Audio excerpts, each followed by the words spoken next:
सभी को मेरा प्रणाम। मैं डॉक्टर मृणाल गोरटकर नागपुर से। मैं आयुर्वेद चिकित्सा कर रहा हूँ पिछले 3.5 सालों से। यह 5 दिन मेरे जीवन के उन इच्छित पलों में से एक है जिनकी मैंने इसी मास में मनोकामना की थी। आचार्य संजीव जी ने कहा था कि हम जो प्रकृति से प्रार्थना करते हैं, प्रकृति हमें या फिर उनके अपने लव्ड वंस को, अपने प्यारों को वो जल्दी प्रदान करती है। मैंने इसी मास में ये आशा की थी, मनोकामना की थी और वो इसी मास में पूर्ण हुई है।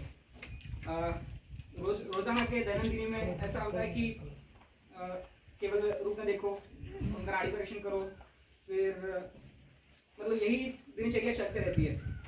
बट साल भर में अगर देखा जाए तो मतलब एटलीस्ट कुछ चंद दिन ऐसे होते हैं जिसमें फ्रस्ट्रेशन आते हैं।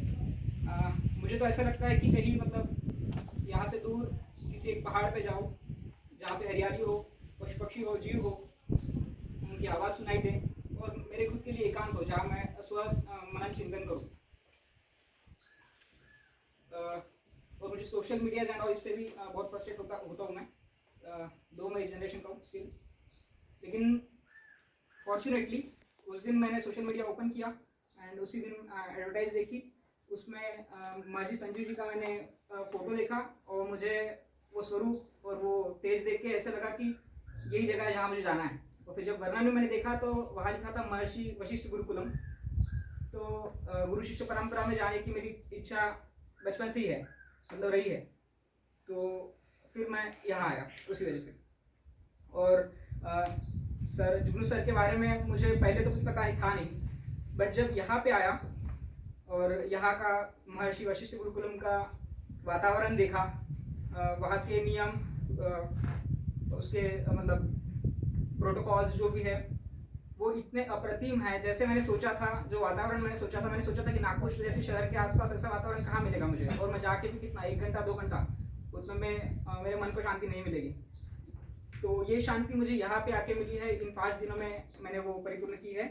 और जैसे भगवद गीता में किसी एक अध्याय में कहा गया है कि जहाँ पे हर हिंसक पशु एक शाकाहारी पशु के साथ वो खेलता है, कोई किसी को हानि या हिंसा नहीं करता, वो सेम वातावरण मैंने यहाँ पे देखा है। एक डॉग घूमता है, कैट घूमती है, हंस घूम रहा है, घोड़ा घूम रहा है, इट्स टिपिकल। और वो ही एक स्वप्न जैसा होता है, लगता है अभी के ज़माने में, वो परिपूर्ण हुआ है। एंड जुगनू सर के बारे में मुझे नहीं पता था, लेकिन जैसे भगवद गीता में कहते हैं पुरुषोत्तम। तो पुरुषोत्तम मैंने असली जीवन में तो देखे नहीं है, बट मेरा जैसा लाइफ को जीने का इच्छा होता है वैसा ऑलरेडी जुगनू सर ने इस्टेब्लिश कर लिया है। तो मुझे उनको देख के, उनके सारे कर्मों को मतलब विटनेस करते हुए गर्व महसूस होता है। तो मैं चाहता हूँ कि मैं भी उनके चरणों पे, उनके कदमों पे चलूँ।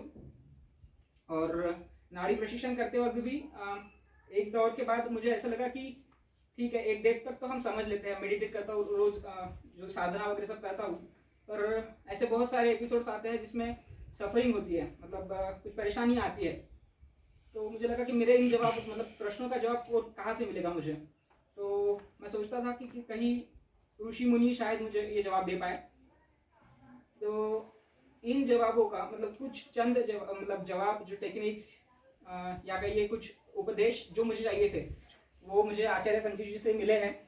उनके कुछ वचनों से मेरे वो रास्ते खुले हुए हैं। और मैं मानता हूँ कि नाड़ी परीक्षा ये आयुर्वेद चिकित्सक के लिए एक अभिमान की बात है। उसे कभी भी छोड़ना नहीं चाहिए। और जैसे हम लोग एक गाड़ी चलाते हैं तो हम लोग गाड़ी में बैठ के गाड़ी को हम रैंडम नहीं चलाते हैं, अगर उसे स्टीयरिंग रहे तो वो प्रॉपर डायरेक्शन में जाएगा। तो नाड़ी परीक्षण उसका पहला स्टेप है और वही है स्टीयरिंग। तो मुझे लगता है कि ये मेरा सबसे अच्छा निर्णय। और ऐसा भी है कि प्रकृति का एक नियम है कि वो अपने चरित्रों को, हमको लगता है कि हम कोई कोर्स को या फिर कोई किसी जगह को चयन करते हैं, पर ऐसा नहीं होता। प्रकृति का नियम ये होता है कि प्रकृति हमारा चयन करती है। तो मैं यही मानता हूँ कि मेरे सहपाठी सारे, हालांकि उनसे और मुझ में काफ़ी उम्र का गैप है, सबका सेक्टर काफ़ी डिफरेंट है, पर कहीं ना कहीं ये सारे पावन आत्माएं हैं और शायद प्रकृति इन सबको चाहती है, तभी हम लोग को साथ में मिला है। तो ऐसे ही मैं आशा करता हूँ कि सर इसी प्रकार इस कार्यक्रम को चलाते रहे और आचार्य ऐसे ही प्रगति करते रहे। मेरा सबको नमस्कार।